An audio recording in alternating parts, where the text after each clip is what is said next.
Sanders. I think it was a wonderful debate. I think it was an opportunity to see some fight in both of them. Both of them actually have some really good fight. And I think that's something that we, unfortunately, I thought we were getting it with Martin O'Malley. Turns out we weren't getting half of it with Martin O'Malley. I think Martin O'Malley was actually in the way, because now they are really going at each other in a significant way, in a substantive way. And I want to make sure we understand something, in my opinion. Now, you can hold your own opinion. I'm not going to ever tell you what you should think. I'm just here saying what I think. And if you agree with me, you agree with me. If you don't, you don't. I think the differences between Bernie Sanders and Hillary Clinton in terms of policy are substantive differences, but they are nuanced differences.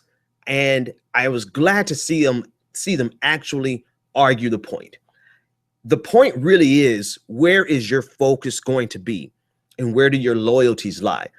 I think that's where the difference really exists between Hillary Clinton and Bernie Sanders, is where do your loyalties actually lie?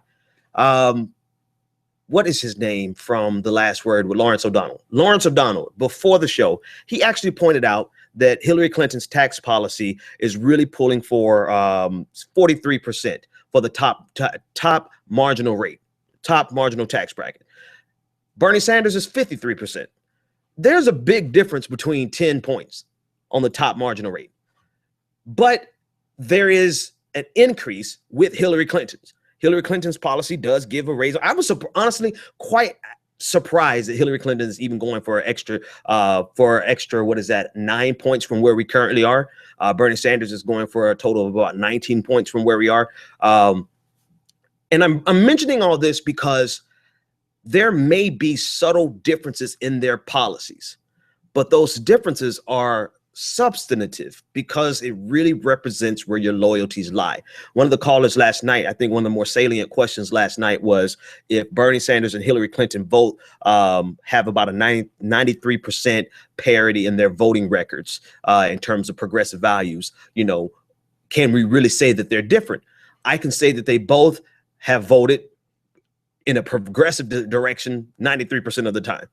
But it's that 7% that makes the difference. And I think that's that 7% that really delineates if you are a real progressive. We'll talk about that in a second. But the point I'm trying to make right here, right now, is that tonight we got a chance to see how big those little differences are. I think that's what I'm trying to say. Those differences are maybe 10 points on a tax bracket.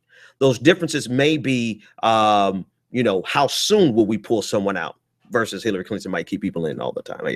That's arguable. But there is a huge difference in that 7% where they part ways. That 7% includes the Iraq War. That 7% includes, she didn't directly vote on welfare reform, but she directly contributed to it.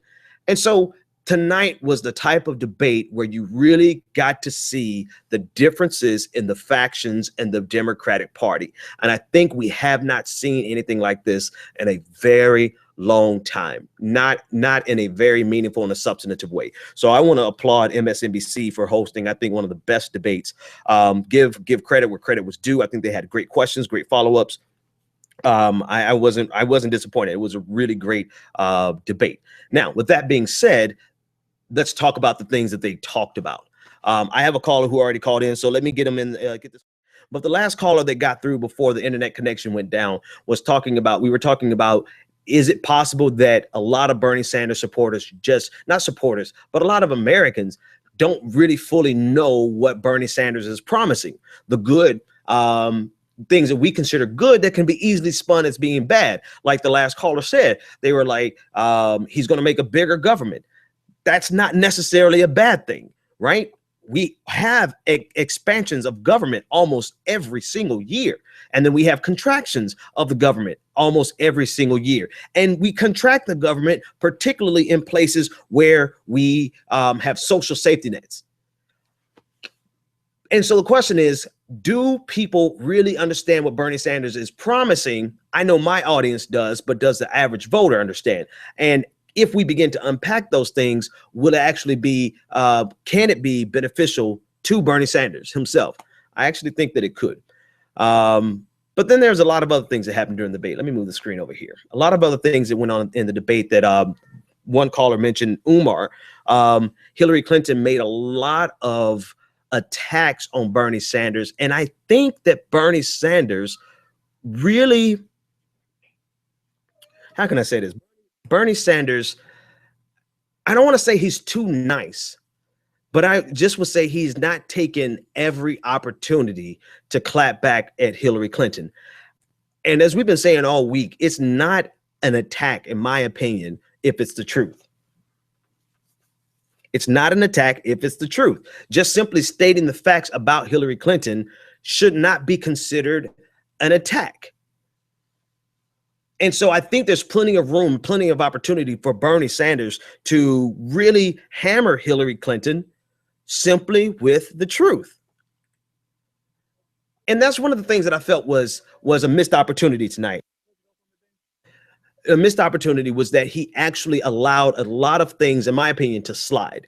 And then finally, somewhere along the line, he woke up and said, okay, this is a genuine fight. And then finally, you saw him starting to clap back on Hillary Clinton. But Hillary Clinton, one thing, I see a weakness. I see a big weakness in Hillary Clinton. A weakness for Hillary Clinton is the fact that she does not know when to stop. She doesn't know when to not let someone else get the last word. She kept fighting to get the last word. And a lot of times it made her look rather, to me, it made her look, I don't know if silly is the right word, but petty. It made her look petty because she brought up her vote in Iraq for Iraq. Bernie Sanders didn't bring it up. Bernie Sanders mentioned his vote in Iraq. And she took, I don't know if it was the bait, I don't know what it was, but she could not let it ride. And she showed a level of pettiness that really can be exposed, especially if you think of about a candidate like Donald Trump. Donald Trump would easily expose Hillary Clinton's inability to let someone else have the last word, which is a liability in these debates. So that's something else that I picked up on tonight's debate. All right, folks, we're just getting back. For those of you who are joining us, we lost.